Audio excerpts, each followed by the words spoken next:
Today's episode of Socially Democratic is now available on Patreon. Join our community on Patreon for free or for as little as $2.50 a month, and you can help support the show. And when you sign up as a campaign organizer, you get access to our premium episodes, a free ticket to a live show, and our Haters Hate and the Rest Vote Labour merch. And when you've signed up, please check your inbox from a message from our producer asking for your shipping address so we can send out the merch to you. Today's episode is also brought to you by Dunn Street. Dunn Street is a campaign agency that specialises in community organising. We only work with people who want to make the world a better place. We develop community engagement strategies to win campaigns both big and small. We train engagement staff and volunteers in the Marshall Gantz framework of leadership, organising and action. And if you want to create action in your community, then hit us up at dunstreet.com.au. Today's episode is also brought to you by Maurice Blackburn Lawyers. They believe the law should serve everyone, not just those who can afford it. Maurice Blackburn has been fighting for workers in Australia for more than 100 years. They've helped more than 500,000 people get the compensation they deserve. And if you've been injured at work or on the road, you may have a claim through your superannuation. So for expert and empathetic legal support, call Maurice Blackburn Lawyers today. Hello and welcome to another episode of Socially Democratic, your weekly centre-left politics and organising podcast that's out every Friday that dives into the campaigns of the day and the people leading them from home and abroad. And today is our final of our 4 weekly episodes recapping the US presidential election with Katie Parsons and Ross Morales-Rocketto. This is our last episode. Obviously, it wasn't a great result on Tuesday here in the United States, but you got to do these episodes, win or lose. So might be a bit of a therapy debrief with Katie and Ross today. Don't forget to subscribe to the podcast on Apple Podcasts, Spotify, or wherever you get the podcasts. And when you're done listening to the show, please give us 5 stars and a review on Apple Podcast. And for everything else, follow Socially Democratic on YouTube, Facebook, Twitter, Instagram, and LinkedIn. All right, let's get to today's episode.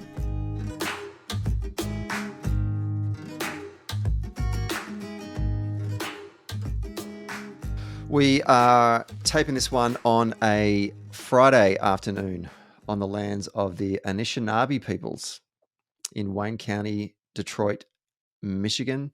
I'm still here. Can't get enough of the United States. It is our final of our 4-part series on the US presidential election. And it's always tough to do a post-election recap when you are not the victor, but you have to do these shows both when you win and you lose. And that's what we're going to do today. And we do appreciate our 2 guests who have fronted up again today to help us pull together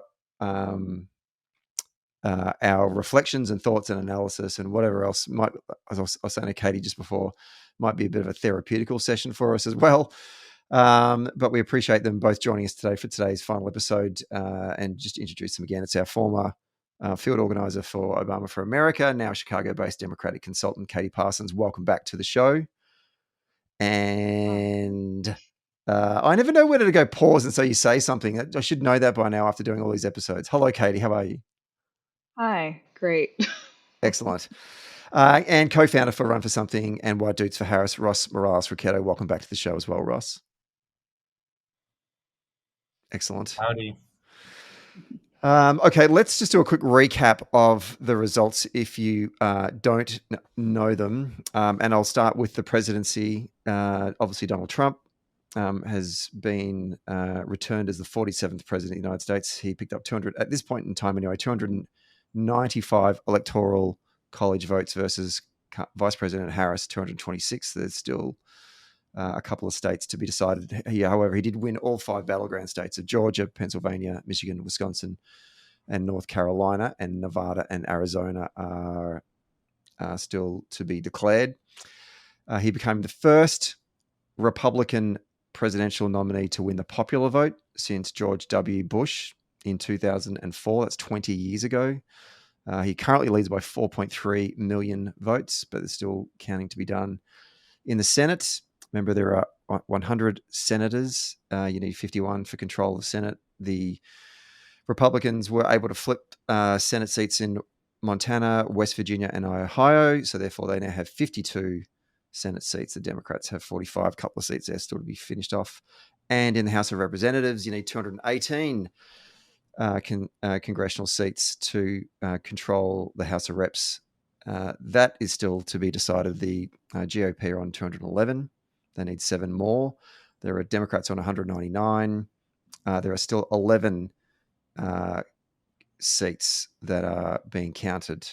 And the 25. My apologies. 25 seats yet to be called, and the GOP lead in 11 of those, and they only need 7. But still plenty of counting to be done, and most of them actually are on the West Coast. So that's taking a little bit of time. So that's the upshot. Not a great result for the Democratic Party on Tuesday night. I want to get some initial reactions to you both. Before I do, I got a lot of text messages and phone calls from Australians back home in the days leading up to Election Day asking me, Stephen, what's the vibe? What's it like? And I've never been a vibe person, but obviously I'm over here and I'm on the ground and I'm in Michigan and I'm knocking on doors. And so I guess I want to sort of give people some sense of what's going on. And, I did sort of preface this by saying, hey, I'm only knocking on the doors of rusted on Democratic voters in Wayne County. So the vibe is amazing because everyone I was speaking to was saying, yeah, we've either voted or we're going to vote. And also, can I get a Harris yard sign, please? So we were knocking on, middle class and working class areas of Wayne County, Detroit, and in some of the neighborhoods, some of the most impoverished communities that I've certainly ever canvassed before in my life. But the enthusiasm there was very, very high. So I finished that night canvassing, feeling very buoyed about certainly our prospects in Michigan. And that's kind of, I sort of said that to friends. Obviously, that didn't transpire as the count started. Can I go to you, Katie, first, just to take us through your thoughts leading into election day and leading into the count? Yeah. Well, similarly, I was out canvassing for the couple days before and on election day. I was in Southwest Pennsylvania, pretty rural area that we had no expectation of winning. So I also got lots of text messages. How's it looking? All of that. And as I said to those folks, it's hard to say because where I am is not really emblematic of the places where we would expect to be doing super well. But I was still actually feeling okay. The lists were really good, actually. I know, Russ, we've talked a lot about that over the last couple weeks. Compared to 2016, so in 2016, I was in Vegas, GOTV lists, which theoretically are your identified supporters. Half of the people we spoke to were like, screw that, I'm voting for Trump. Very little of that this time. The lists were good. We were talking to people who were Democrats, were supportive of Harris. A lot of people who were surprised to see us at their door. We were often it was the first time that anybody had canvassed in these locations for this cycle.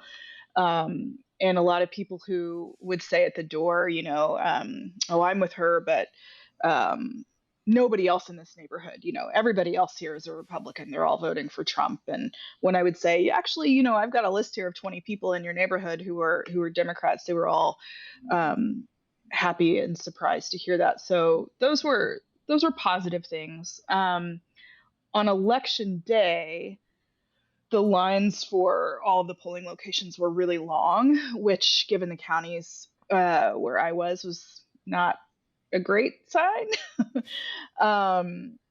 Another not great sign. We were in one county, but it was a couple of like major volunteers, or what do we call them, like super vols from 2008 who were there. So we were used to getting up, knocking on doors from 7 a.m.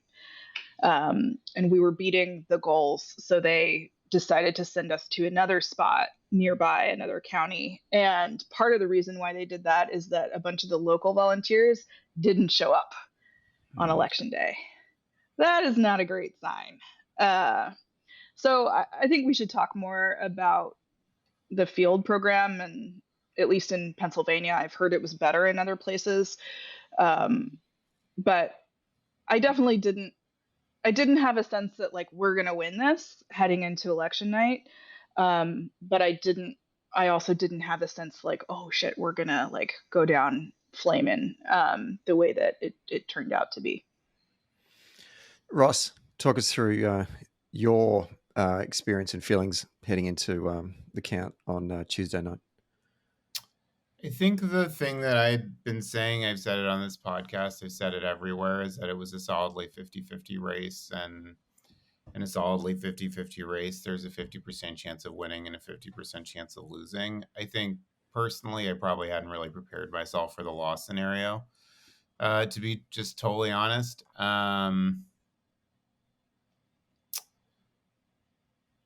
I think I was wrong about that analysis. I think that analysis was incorrect. I also said things like in a field margin election, this was not a field margin election. And it's the first non-field margin election I can remember in a very long time.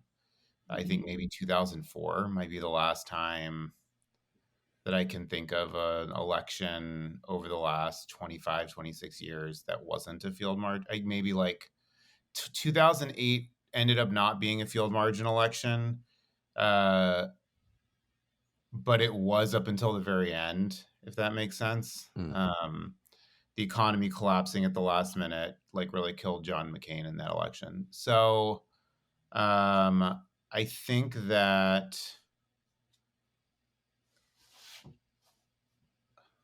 there's a lot of I think that my top line from this is I think it was the cake was already baked going into election day. I don't think that more volunteers makes a difference. I don't think better TV ads make a difference. I don't think this is election. I don't think this is about messaging. I don't think it was about. I don't think it was about a lot of the things that you'll see a lot of the hot takes be about. Some of the hot takes are true, for what it's worth. And some folks definitely deserve to be held accountable for certain things. That's also for sure true.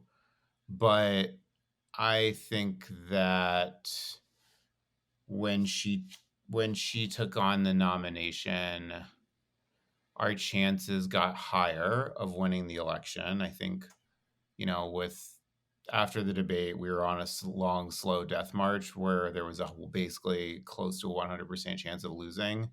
I think she gave us hope that we could win, but I think that the cake was actually probably already baked before then based on what we're seeing. Now, like, is it possible that we like win the popular vote when like California's votes are all counted? And sure, that's possible. It'll be really close. And we probably won't based on sort of the projections that I'm hearing people talk about. And I think that's how we know it wasn't a close election. If Democrats win the popular, have basically only lost the popular vote one other time in this entire decade or in this entire century, and that was back in 2004. And so if we don't win the popular vote, it means we did not come close. We talked about. I've gone back and reflected on a lot of the things that we've spoken about in the 3 episodes prior to election day. One of them was this sort of. I think we may have talked about it in our last episode. Going, if this is a change election, who represents change? And it was an answer. It was a question that I didn't feel like I had an answer to. I felt that the Harris campaign was trying to create this sense of change, like this new way forward. They were framing themselves as, we're drawing a line in the sand and this is the future. If you want chaos and the past, which is Donald Trump, then vote for him. But if you want a new way forward, then you vote for us. And then the offering from Donald Trump obviously was, no, I represent the change because I'm going to make America great again. He kind of rehashed really his old, 2016 campaign message. And in the end, I guess voters came down on the side of, they saw Donald Trump as that agent of change and not Kamala Harris. And I just wondered to myself, and I appreciate what you said, Ross, about it being baked in. It may very well have been, but, doing this Monday quarterback, which is this whole episode, if she was to have drawn a line in the sand at some point early in the campaign and said, no, Joe Biden was his own president and I will be different, and here's how I will be different, would that have helped? And I get why she didn't do it. It was out of respect for the president, and I completely understand that. But I do wonder about that. I'll go to you, Ross, first, about your reflections on that. I think that I don't know is actually the really brutally honest answer.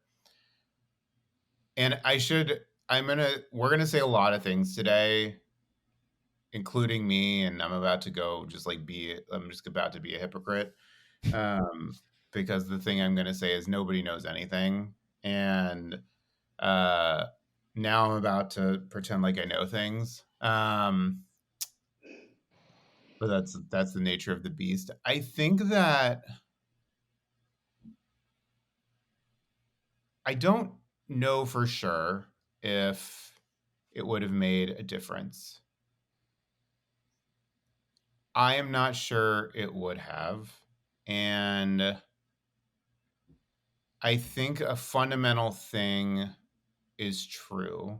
And I said this in one of the initial episodes, and I probably shouldn't have. And luckily, none of my US colleagues heard me say it before the election.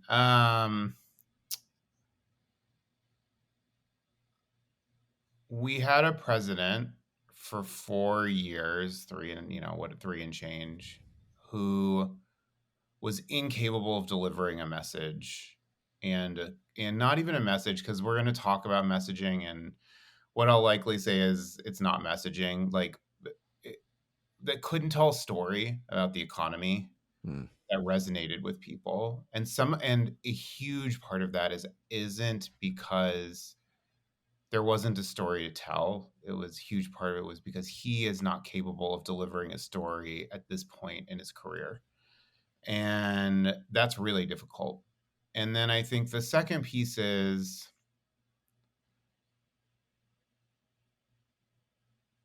we as a party are not focused on, we're focused on everything but the things we're supposed to be focused on. And what I mean by that is our focus always, especially when we are governing, should be delivering for the American people, especially for the people who have less. That is who we are. That is what we were supposed to do.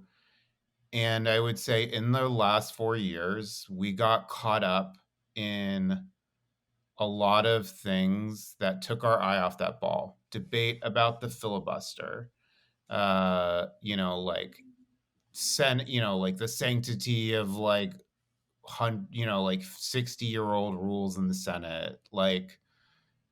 And I think when we started to focus on those things, we weren't focusing on what we could deliver for people. And so I think, we passed a whole bill called the Inflation Reduction Act. There was basically nothing in that bill to do anything about inflation. It was a climate bill, which is fine. I'm supportive of climate legislation.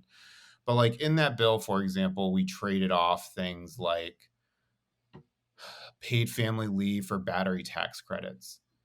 That was an actual trade that got made. It was reported on. I'm not sharing any insider information.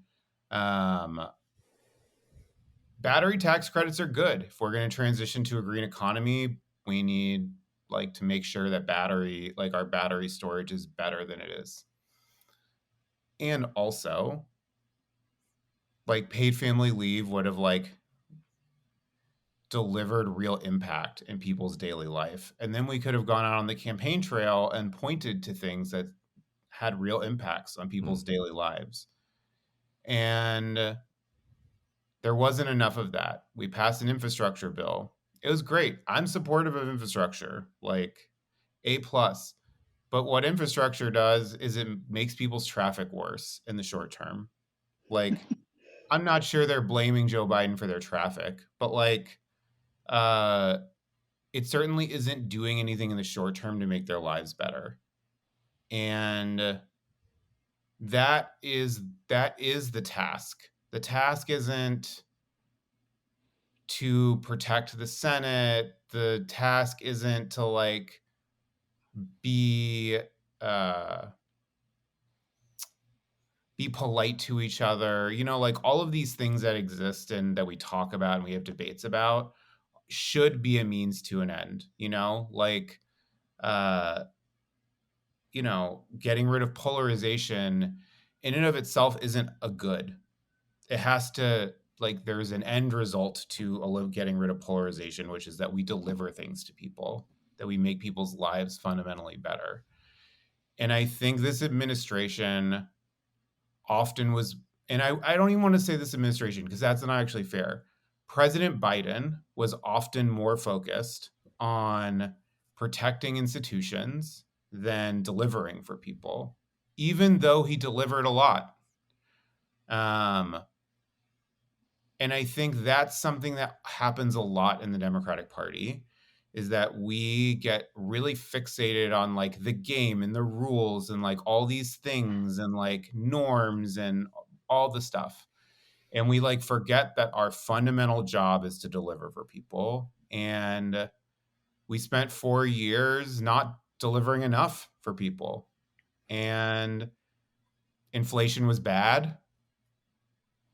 The post-COVID recovery was tough. I think we haven't talked a lot about that, like, we're going to eventually have to reckon with is like the ways in which people no longer feel like the things that we did in COVID were worth it. And they assign that to us. Actually, they assign that to whoever was in power at the time. And if you look at, there's a graph or going around that's basically like in the last 2 or 3 years, like every democracy that's had an election has basically kicked the party in power out. And it's for all of those reasons. Some of those things I'm not sure we could have done that much about. I think some of the COVID stuff, in hindsight, that's 2020, but I'm not sure in the moment. Like, I think people make the decisions they're going to make and they make the best ones that they can.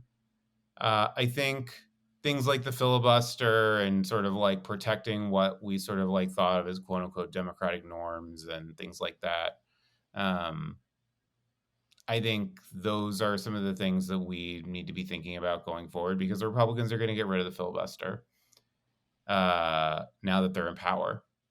And we just spent 4 years like pretending like that wasn't going to happen if they won. And we didn't get as much done as we could have because of it. Like it's just true. And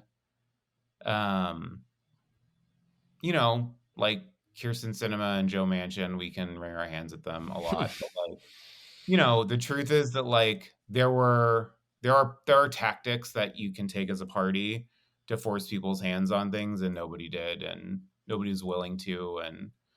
And so yeah, I'm thinking about a lot of the bigger picture stuff right now, because I really truly believe that in the world where Joe Biden decides to run and there is no primary, like there's no way for Vice President Harris to separate herself from him. And the polling was the polling I saw, the polling that I think a lot of people saw, like was showing and probably showing that it'd be very hard for her to separate herself from him, no matter what she did or said. And so they just leaned into it, and that's why she talked about we talked about this in a previous podcast. That's why she talked about a lot of really specific policy, because like those policies polled really well. But there was no story to tell on the economy. And I think like what they figured out early was that 3 months out from the election, the ability to change the narrative and the story that people had told themselves about the economy, our ability to do that was probably limited.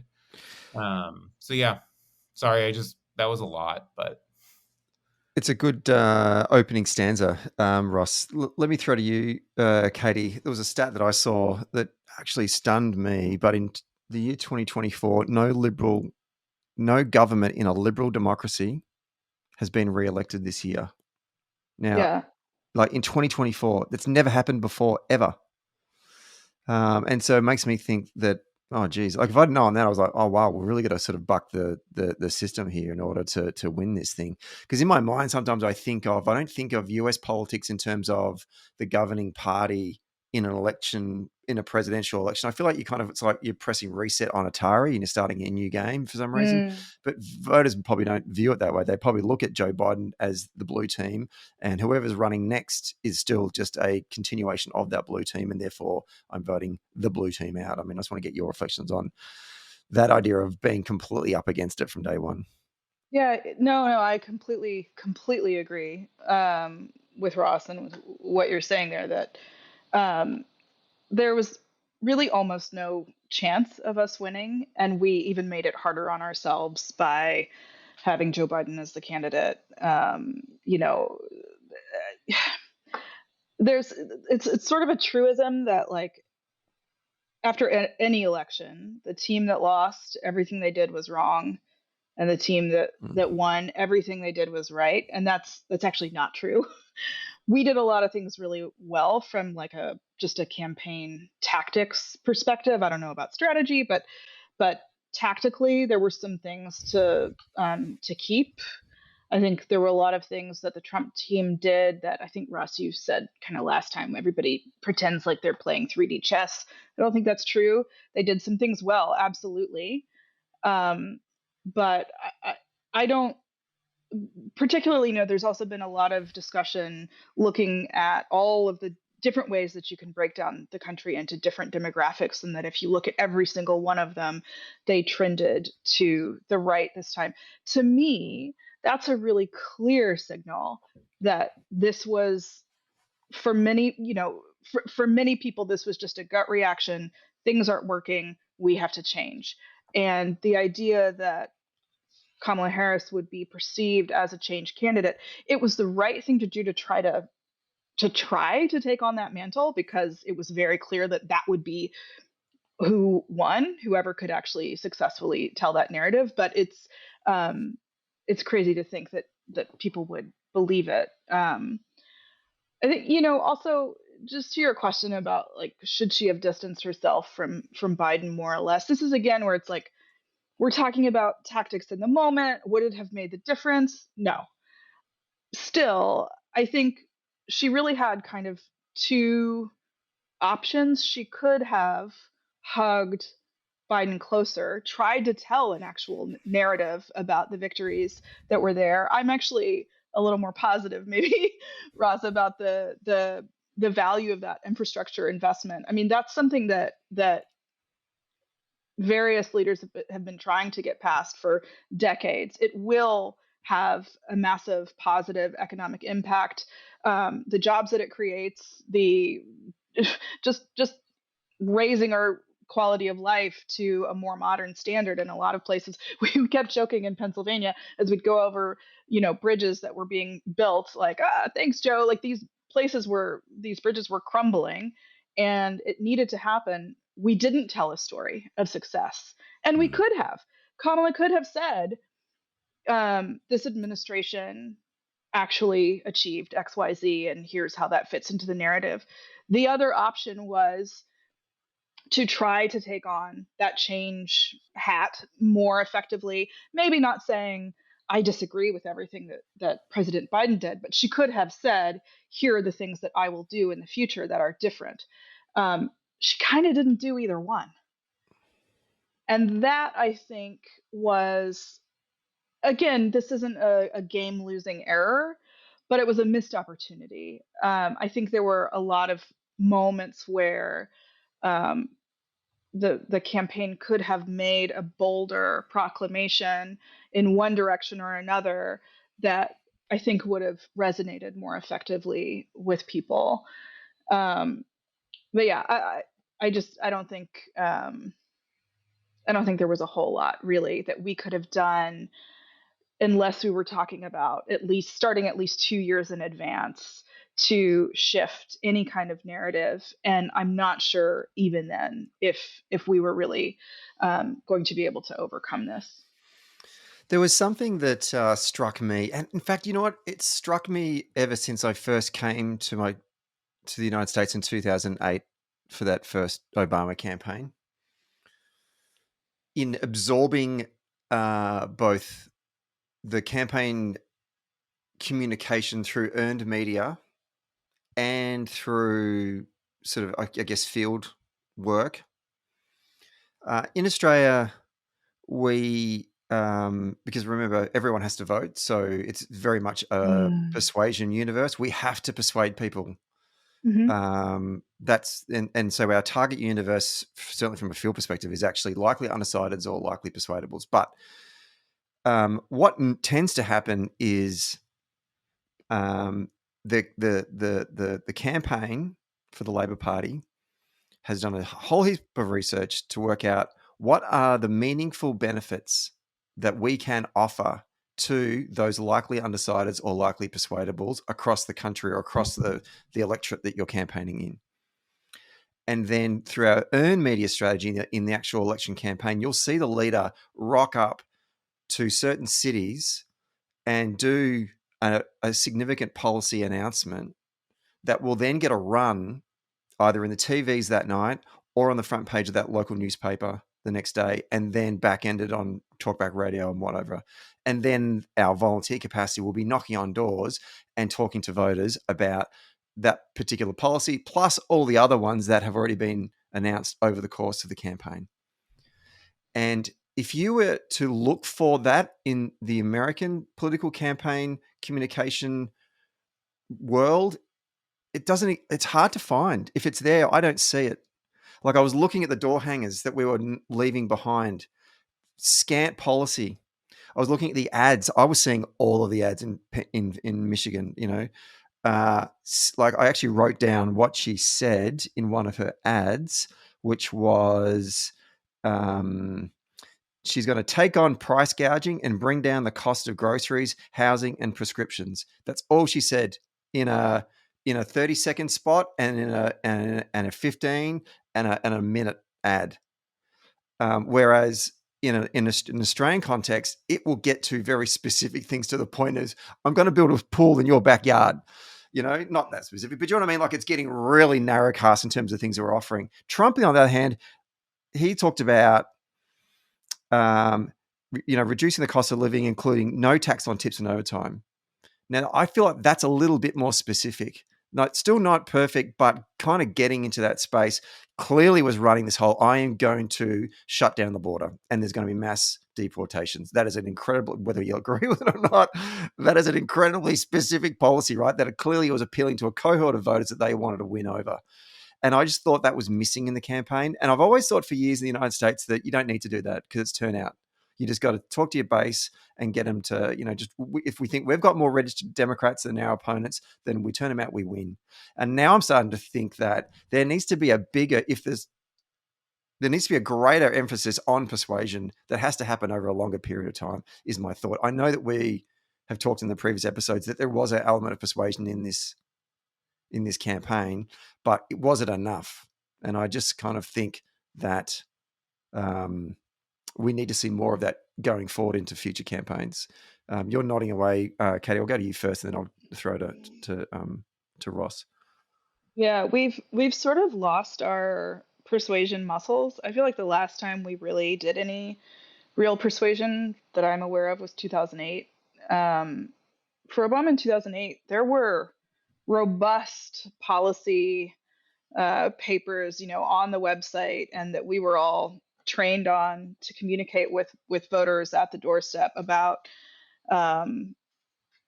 It was a significant part of the campaign, and then I don't know what happened at the point where you're right, there was a decision made after 2008 that it was a turnout election and it wasn't necessary to get into the details of policy. And I think we kind of overlearned the slightly wrong lesson. So Stephen, I've mentioned before, mostly I work on elections outside the US. And one of the things that I spend a lot of time doing is talking to parties about actually, you need to say a little less about your specific policies because, particularly in the left, we tend to get like really in the weeds Mm.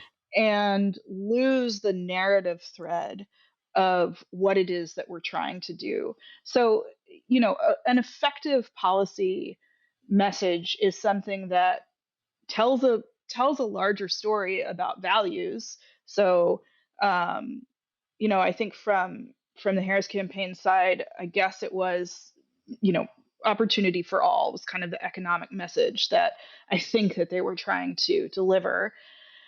And then you have a couple of simple bullet points that are communicating what are the things you're going to do that will help create that opportunity for all. I think they tried to do that.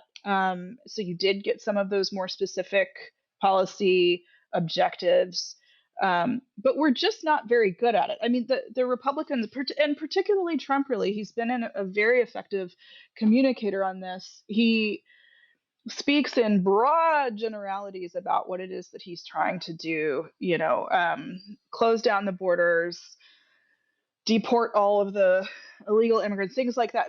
But he very effectively tells you the narrative, and then here are the three simple things that I'm going to do, not kind of a pablum statement with then like 10 paragraphs of how I'm going to do that. It's just a different way of delivering the message. So back to the persuasion thing though. Was this a persuasion election? Yeah, we need to get those muscles back, because even though I don't think that the swing to the right across all of these demographics is permanent, I think actually, the next election we'll see some swing back. It's very clear that persuasion has to be more of the strategy for us, at least in the near future. And so we're going to have to get better at messaging that way again. It wasn't necessary before. So, why do it if it's not necessary? But now it is. The volatility of the electorate is interesting. Like in Australia, we have a very volatile electorate, and it varies from state to state. But our electorates can swing. Like we use swings as measuring the voter the vote of our primary from election to election. And very rarely do you see on election night we talk about what's the swing in that seat, or what's the swing in this area, whereas they don't tend to do that here in the United States. But obviously there was that graph that the New York Times put out that actually spoke about the swings. And historically, if you look at it, it appears there is a volatility of a certain cohort of voter or voters that voted for Obama in 08 and 12, then Trump in 16, Biden in 20, and have come back to Trump in 2024. And I know it's not as perfect as science as that, but it kind of certainly, there is a movement back and forth. And I'm just wondering, Ross, get your thoughts on this. Like, persuasion takes time, and she didn't have a lot of time. Like, you said in previous episodes, it's remarkable that we've got to this place, given that she's only had 107 days or something, right? And if you are going to start to persuade folks, you need to build that muscle, to use a great term from Katie earlier. And I just want to get your thoughts on, did the lack of time also challenge her ability to shift some votes in these key battleground states? Again, this is one of those things where I'm going to be like, I don't really know. It's a podcast. Honestly, just run with it, whatever you like. But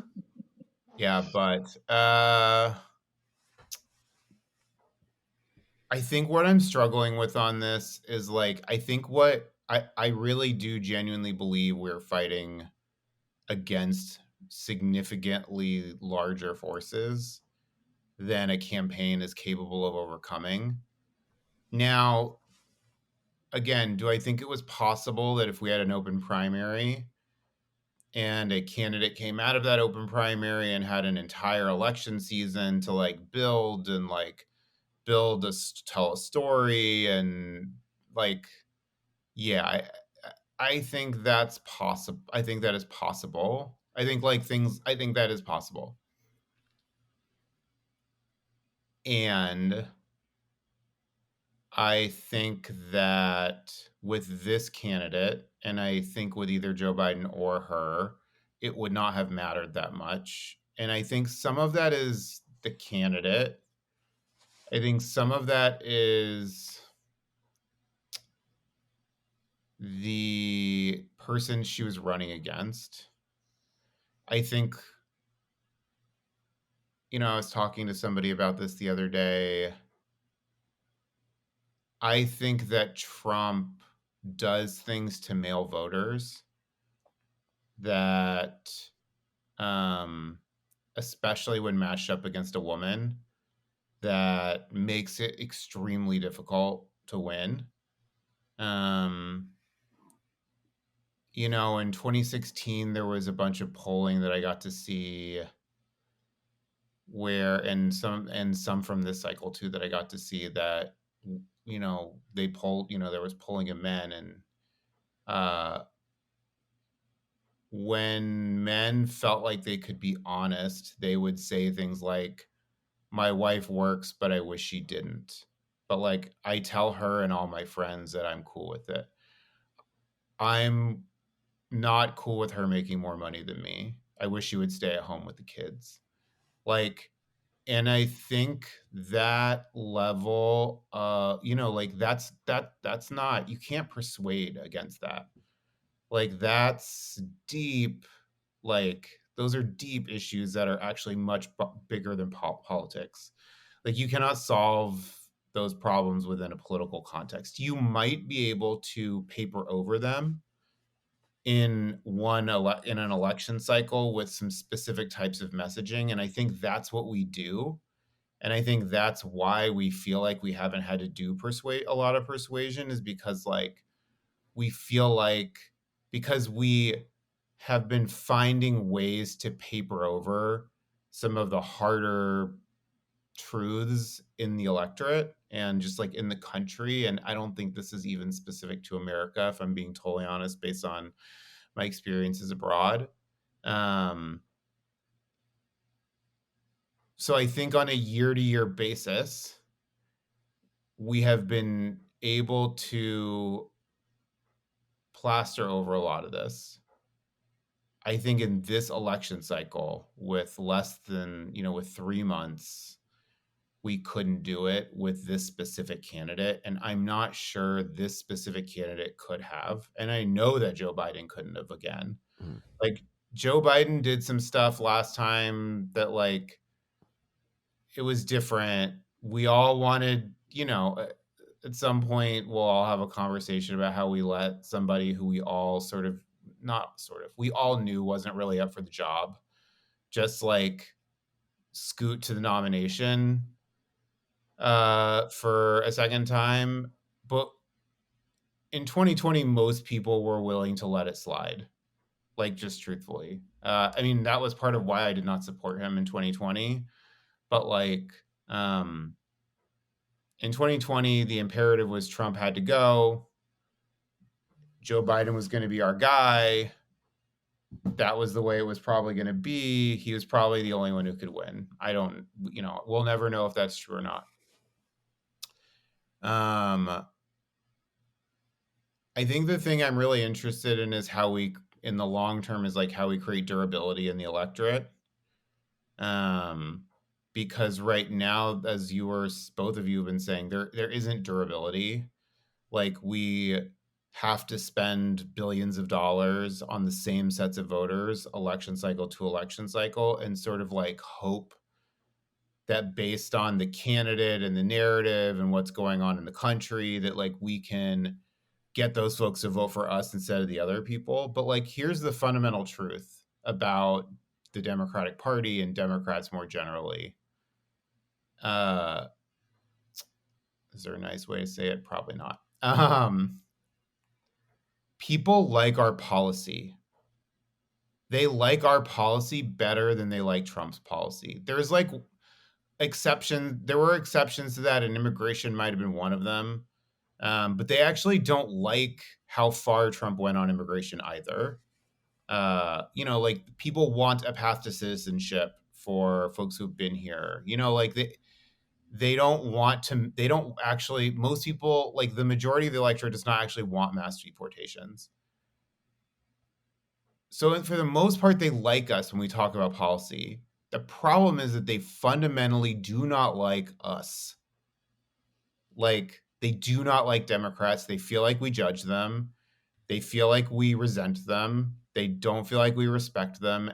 And I don't want a blanket statement and say like that's true of everyone in the political class. It is largely true of the political class. Like, voters are picking up on a thing that is partially true.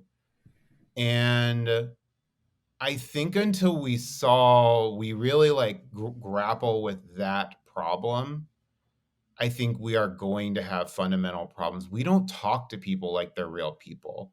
Like we pulled the small business thing is just like, it's the thing. It's like it really just like got stuck. That one is just like, for like a month and a half,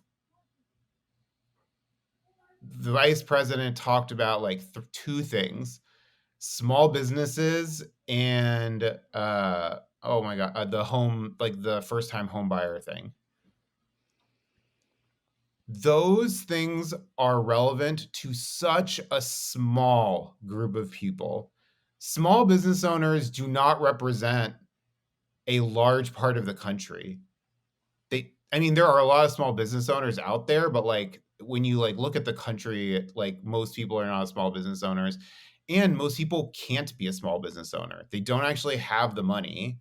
They don't have the ability to do that, and the economy is really fucking bad. So like, we're out here talking about small businesses. People like small businesses. They like to hear it.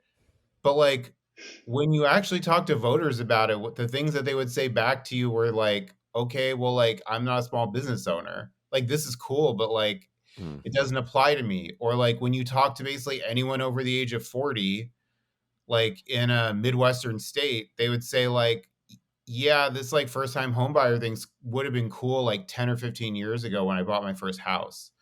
Like, but it's like doesn't apply to me anymore. And so, some of that got to things that we've already talked about, which is like, it was hard to put together a narrative on the economy. And so like they were talking about very specific policy. But I also think that, like, as I have said before, testing is not a strategy. And those messages tested well. And so they went with them. And I do believe that if Kamala Harris had had more time, she probably could have demonstrated to people that like she fundamentally like has empathy for them and their problems and all that stuff. But like, in a condensed 3-month period, like where she's basically running on the Biden economy, that's really, really tough. Um, but voters don't like us. They don't. Yeah, I mean, there's a whole nother topic we could talk about. I actually want to go to the misogyny element of your remarks there, Ross, and throw to Katie to get your sense on that, because it was something that I thought about on the day of the election. I still thought, my theory was that every time Trump had gone to an election post 2016, he'd lost. And I didn't see any reason why this was going to change. And my only but was maybe the electorate, there are elements of misogyny baked into parts of the electorate that we need to win over, and they're just not going to do it because they're just not going to vote for a woman. Yeah. Yeah. I've been wrestling with this kind of back and forth a lot. I actually, so obviously, like, some people are misogynist. Some of Trump's supporters are really like horrible people, but he won a whole lot of votes, and a lot of like good people voted for him. So I think that's like the first, just like a first thing I'm trying to park in front of my mind. I didn't hear, and again, maybe nobody would say this to me, I didn't hear anybody saying, oh, I'm not going to vote for a woman. And that doesn't mean there's not like structural misogyny and all of this business, but I think a lot of people didn't care as much about the abortion issue as I certainly hoped. I think we also created release valves for people to vote on abortion instead of a candidate, which was perhaps a strategic error. But for a lot of people, including women at the doors, the first thing they were talking about was economy. What is the cost of living? And that was more important to them than the abortion issue. And a lot of people felt too like this isn't really going to affect me, even though I think that's actually really short-sighted. But it didn't raise to the level of the major motivator that I certainly had hoped it would. Um, so on the day after the election, I was in the airport on the way home and looking around. Like I'm a very short person, you can't really tell on this, but like I'm like looking around in all these dudes in their like rural area gear and like or even just like rural businessman. So it's their like button down shirt and polar fleece vest kind of thing. And looking at all of these men and thinking like these people voted for Trump and they just like fundamentally don't accept my value as a human being. That's ridiculous. Most of the people in there are married, have children, care about women in their lives. But it was just one of those like, you look around and you interpret, some people interpret the vote as an attack on who I am fundamentally as a human being. I'm sure, some people of color feel this way. Some gay, trans, especially folks feel this way, like that every person who voted for Trump, that was a personal attack on their existence. And I really understand where that comes from. But I think it's a real mistake for us to let that be the narrative and for us to just seed this large group of people who, again, they're good people. They care about the women and people of color and gay and lesbian and trans folks in their lives. And we have big fights ahead of us that I think a lot of them didn't necessarily either prioritize as the thing to fight against or thought that it was just bluster.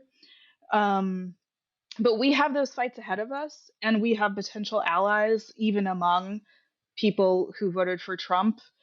And as much as I think there's some very reasonable, um, chatter and thinking of like, well, they're going to get what's coming to them, when all of these terrible things that we warn them about actually come to pass and it affects them and all of that, like all of those are very normal feelings. But I hope that we can um, make space to bring them in as part of the future and as allies, because we are going to need them. I really appreciate that point, and I've reflected on this a lot myself, about there are good people who have happened to vote for Trump, and we can't just lob them in with that MAGA Republican type person. Donald Trump is a terrible, terrible, terrible human being, and there is a rump of his support that are also terrible, terrible people. But sometimes we, as the political elite, get so excited and wrapped up in our work because this is our job, but also we're passionate about it. And we don't understand how people can be dispassionate when they go and cast their vote. And I often have to remind myself that, like I've got cousins that love Formula One and they have arguments about Ferrari versus McLaren versus Mercedes. I couldn't give a shit. And it's like as if you're forcing me to turn up to the forcing me to I've just now discovered that Ross loves Formula One. It's like forcing me to turn up to the Melbourne Grand Prix and decide to pick a team. I don't care. But if I have to pick one, fine, I'll pick one, and I'll probably pick it based on their color. Okay, are you happy? Right, I've just done it. And that's what it's like for a large chunk of the electorate, particularly in Australia where it's compulsory voting. There's a lot of people, they have to go vote. And so they're going to rock up and they're just going to pick a red team or a blue team and be done with it. And it doesn't actually reflect so much about what their values are that are so ingrained. But also some interesting stats that came out of it. For example, in Missouri, Trump won Missouri by 18 points. the voters of Missouri voted to enshrine sick pay and increase the minimum wage, an overtly center-left proposition, and still voted for Trump by 18 points. Even in Florida, which we've basically given up on, what was it, 58%, 57% of voters voted to protect abortion rights in that state, but overwhelmingly carried Florida for Donald Trump. Even here in Michigan, look at all the Senate races that the Democrats have won. Alyssa Slotkin is going to get elected as a senator, but the Democrats couldn't win Michigan. So there is this sort of, some of these things I think we need to be grounded on. And one thing I want to get off my chest, which is a hot take, that I'm reading this back home in Australia right now, by these sort of class campaign warriors, the people that listened to a lot of Bruce Springsteen when they were young, and they think now that they're living through the eyes of the, Born in the USA album about steel workers and going to rise up and, all that kind of stuff, and how the left have just left working class people behind. And this has been a retribution. And even Bernie Sanders says that the Democratic Party have abandoned the working class, and therefore the working class have abandoned the Democratic Party. But if you look at the results, overwhelmingly, there were uniform swings in every cohort. And I think you said it earlier, Katie, uniform swings against the Harris campaign in, low socioeconomic areas, middle-class areas. The Upper West Side of New York, 10-point swing to the Republican Party, for God's sake.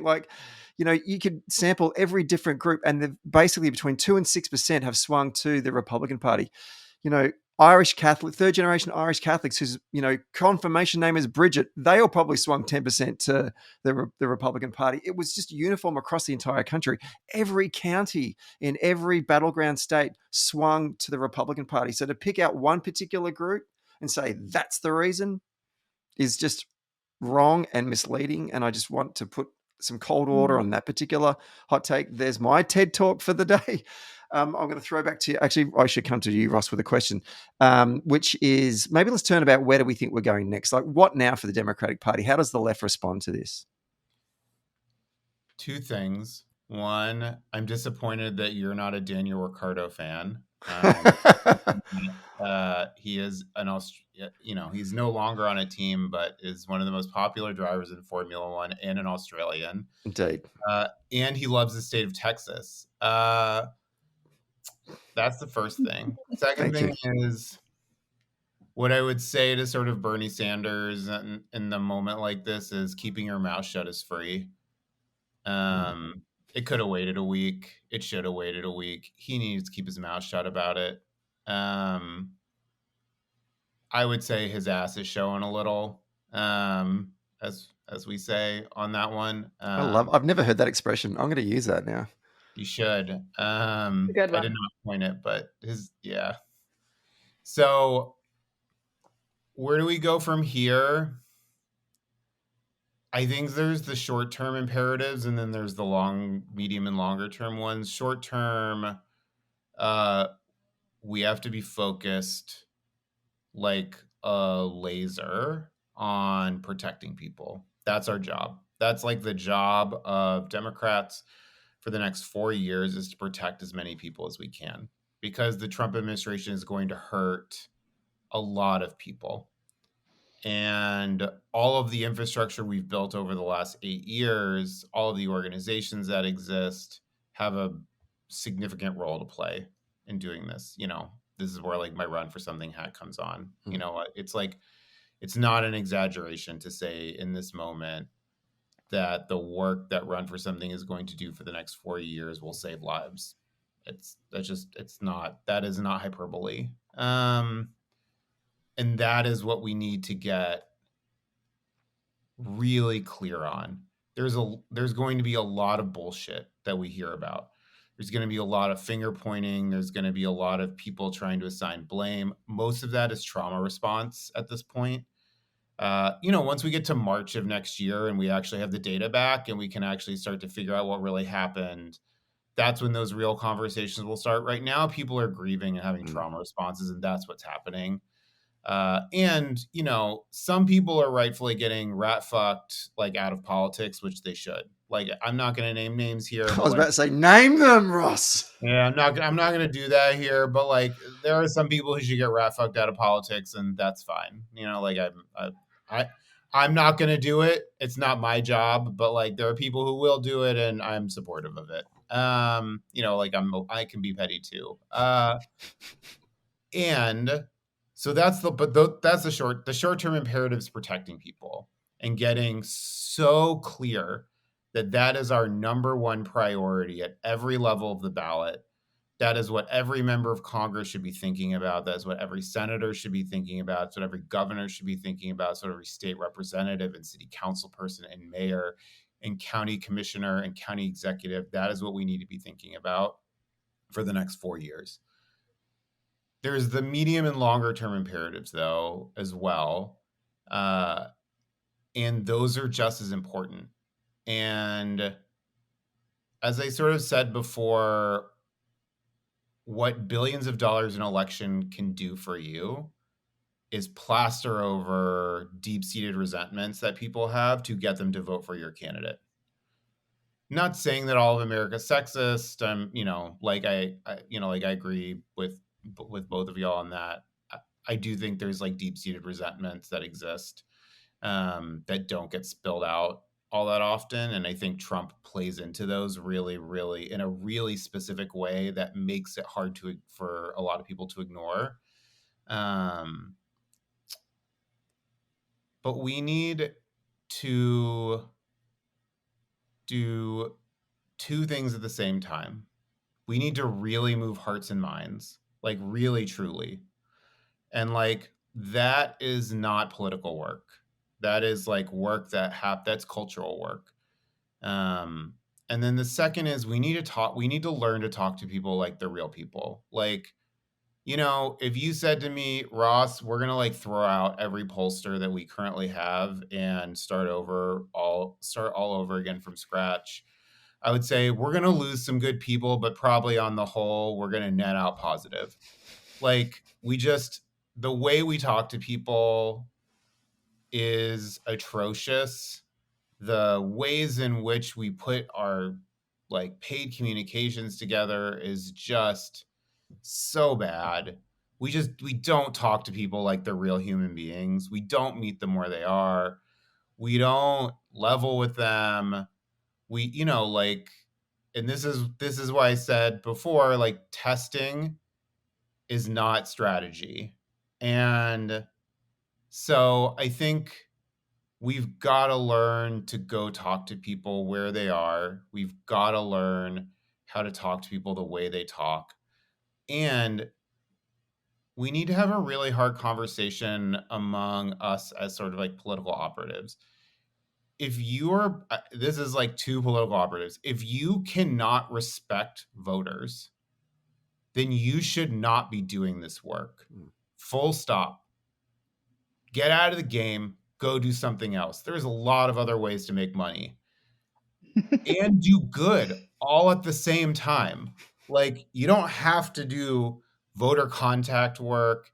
You don't have to do paid media work to make a bunch of, like, in politics, to make a bunch of money. Like, you just don't. So I also think like we as like a political class like need to get clear that the only way that we are going to win and also operate with integrity is if we respect voters.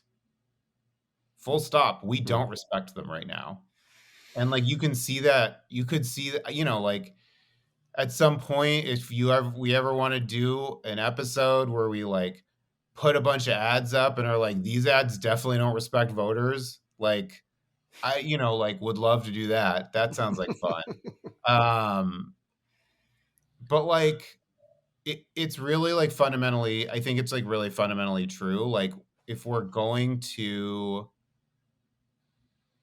talk to people like they're people, if we're going to meet them where they are, like, we have to do that from a place of respect and recognizing their dignity, even when we disagree with them, even when we think they're being horrible people, all of those things. Like, we need to have people who can do that kind of work.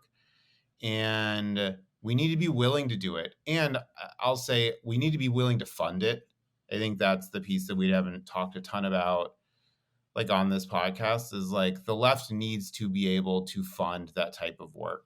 And that is on our funding. That's on our funding class. This election cycle, the amount of money that went to the top of the ticket was absurd. Everything else was underfunded. The entire ecosystem was underfunded. And if you talk to people, they'll be like, well, I spent all my money. It's like, you have like $100 billion. You didn't spend all your money. Like, you decided that you weren't going to put any more money into this. And like, that was a choice that you made. Can I just pick you up there for a moment, Ross? And I want to go to Katie. Before I do, like, just talking to that point you were saying about respecting voters. The experience, certainly in Australia, when Labor has lost government, the ones that tend to get returned the quickest are the ones that spend the first year saying to voters, you were right and we were wrong, and now we're listening. And I know, you hate doing that because it's like, but you got to do it. And that's when voters start to go, oh, okay, you actually kind of do respect us because you've said that we're right and you were wrong. I'm going to ask you in a moment, Katie, what do you think the Democratic Party should do going forward as well? But I just want to flag, I've just not noticed that tone coming from folks yet in the last couple of days. And I get it. It's raw. It's real. It's just happened. But it's been a lot of, we're going to fight kind of stuff. Whereas I would be like getting up and going, hey, yep, you got to take this one on the chin. Everyone voted against us in certain, as I've said before, like there's been movement against us across the board, and we've just got to accept the fact that your voters are right and we were wrong, and we're going to listen to you, and then we're going to get ready and we're going to come back. And I'm not hearing that, and that kind of worries me a little bit. There's a bit of denial there by perhaps some of our people. But to that point, where do you think the Dems need to go to next, Katie?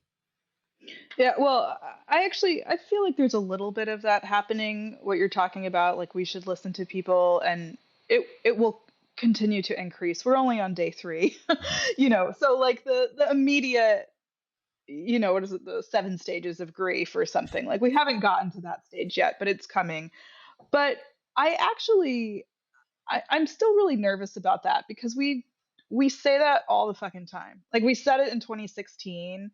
That's how hillbilly elegy became like the talk of the town amongst Democrats after 2016. But I think it gets back to what Ross was saying. Like there's that like fundamental respect for people that's missing when we say like, oh, we're going to come listen to you, like anthropologists, and understand, and then we, the smartest people in the room, are going to craft the policies that actually you need based on what we heard from you as our specimen. Like we this is, it's been like however many years since Obama, like we're coming up on a new generation of leadership. We're going to have to within the political class. And not only do we need to fund all of these organizations that are doing this work, but we need to start elevating people from within, because a lot of this good work is actually happening. It's happening in the States, and you see the results of that, particularly at the more local level. There are people out there who do respect voters, and they understand their community, and they could help us make some important changes very quickly, because we don't have to like send our people out to listen. They already know. But we have to bring them into more positions of influence. And one of the many casualties of End Citizens United, in addition to just putting more money in politics in general, it has turned this into a business. I say this as a business person in this business.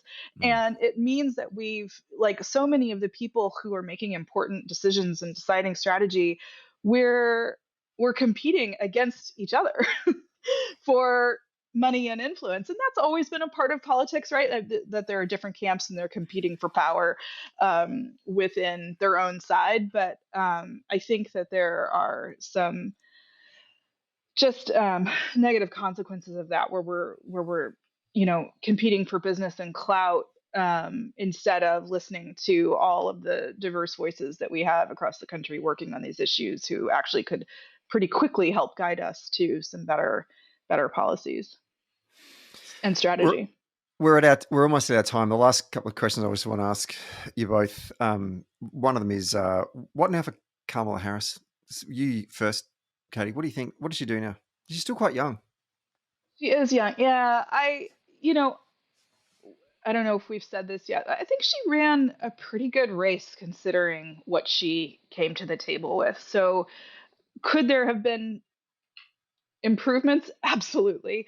But all in all, I think she did nearly as well as she could have. But I think that it's going to be really hard for her to come back from this. And I 2 years before the primary cycle sort of starts up again is a long time, and it's possible that she could become a voice of the resistance or something like that, protecting people, like you said, Ross. But I don't really expect that. I kind of suspect that we're not going to see a lot of her, at least at the national stage, going forward. That's just my guess. Ross? There's a governor's race up in California. Gavin Newsom's going to run for president. I think he's termed out.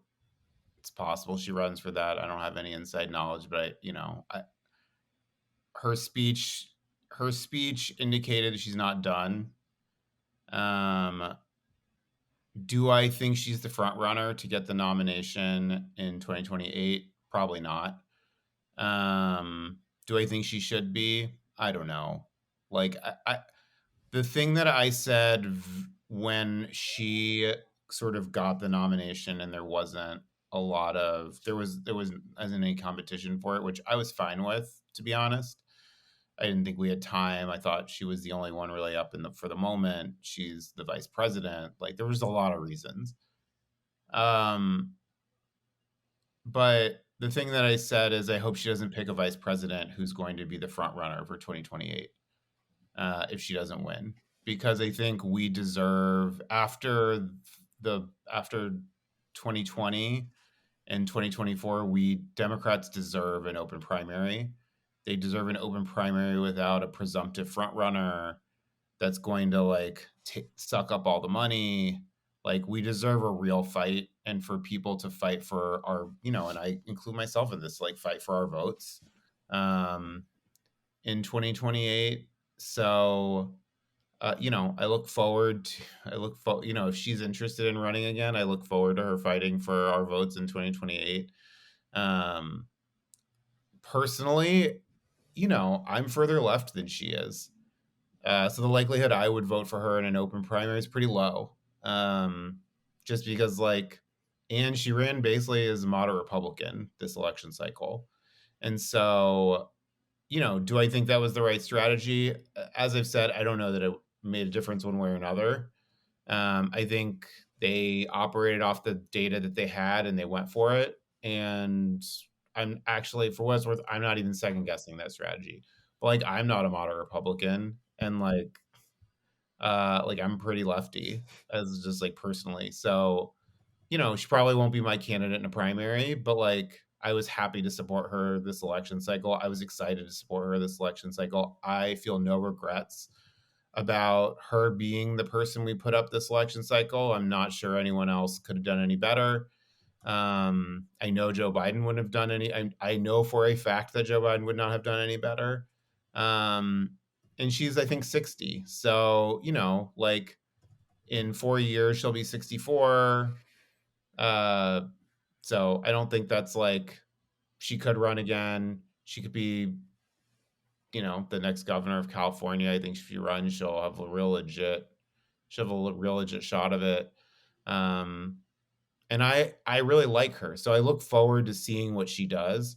But I don't think that she starts as a presumptive frontrunner for the 28 contest. And I think she'd have to decide she really wants to get back in that again. And who knows what she'll actually end up deciding. But she's great. I mean, I think she did as a candidate.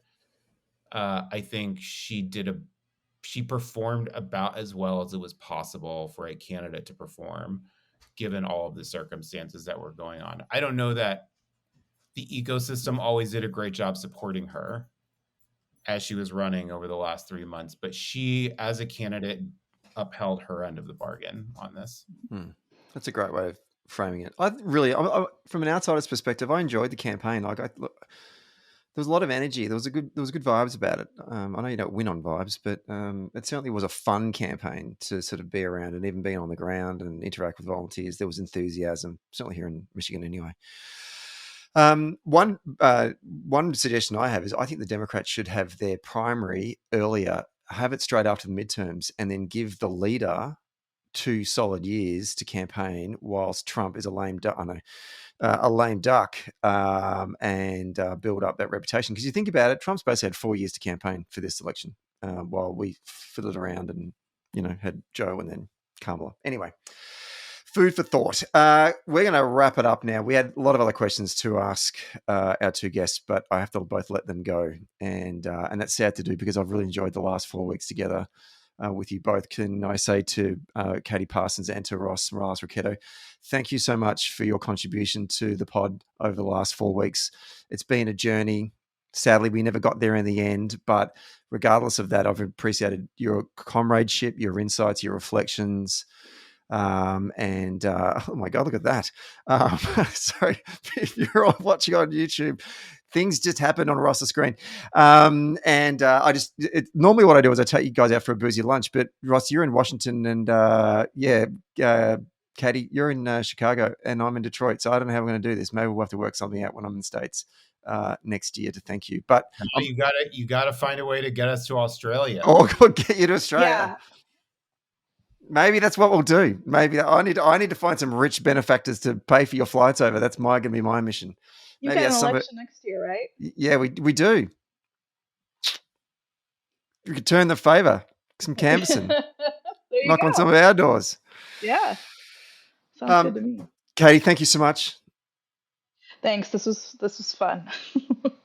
More fun the previous 3 weeks, but still. Indeed. And Ross, thank you so much for your time. Thank you. It was an honor to do this. I love to get to be on this podcast. And to all of our listeners who have been on this journey, thank you so much for tuning in, subscribing, giving great feedback over the course of the 4 weeks. We do appreciate it. And obviously the show will be back next week. I don't even know what we're doing next week. But anyway, don't forget, we'll be back next Friday as well with a whole new episode. And I'll be back home, I think. All right, let's leave it there. Thanks, team.